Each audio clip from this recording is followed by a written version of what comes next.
मैं तन्हा तो ना था पर वो तन्हा कर गए।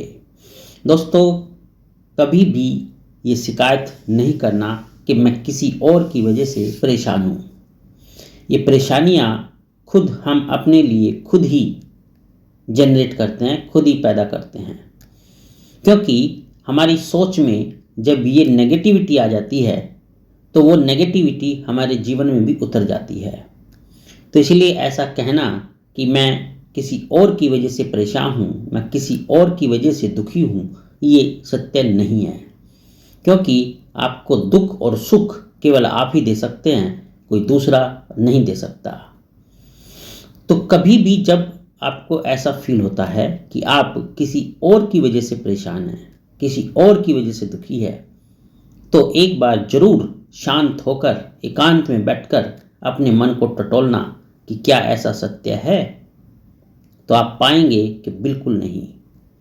दोस्तों, ये गीता में लिखा हुआ है कि यथा दृष्टि तथा सृष्टि, अर्थात आप जैसा सोचते हैं इस ब्रह्मांड में आपको वे सारी चीज़ें वैसी दिखाई देने लगती हैं, वैसा ही आपके पास होने लगता है और वैसा ही वापस आपको मिलने लगता है। तो इसलिए अच्छा सोचोगे तो अच्छा ही मिलेगा।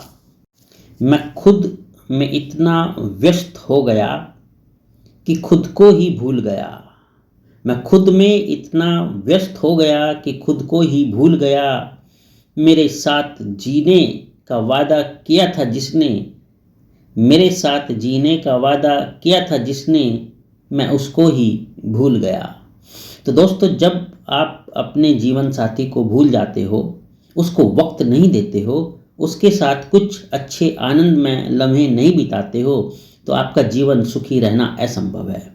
आपको अपने लाइफ पार्टनर को कुछ न कुछ वक्त देना ही चाहिए ताकि आप उसके मन की बातें सुन सको। उसके अंदर जो द्वंद्व चल रहा है, उसके अंदर जो समस्याएं चल रही हैं, उनको सुनने के लिए उसको कुछ तो वक्त देना ही होगा। तभी तो आपका जीवन सुंदर और एकदम आनंदकारी बनेगा। तो इसलिए कभी भी लाइफ पार्टनर या अपने किसी भी मित्र को अवॉइड मत करो। बड़ी मंजिलों की चाहत में मैं अपने छोटे से आसियां को भूल गया। बड़ी मंजिलों की चाहत में मैं अपने छोटे से आसियां को भूल गया। कस्में खाई थी संग संग चलने की जिसके संग मैंने, कस्में खाई थी संग संग चलने की जिसके संग मैंने, हाँ मैं उसी को भूल गया, मैं उसी को भूल गया। तो जब आप ऐसा करते हो कि अपने लाइफ पार्टनर को अवॉइड करते हो, तो देखो जैसे गाड़ी के दो पहिए होते हैं ना, एक पहिया अगर टूट गया या एक पहिया खराब हो गया या एक पहिया जो है साथ नहीं दे रहा, तो वो गाड़ी अच्छे से नहीं चल सकती। तो इसी तरीके से कभी भी अपने लाइफ पार्टनर को अवॉइड बिल्कुल भी मत करो।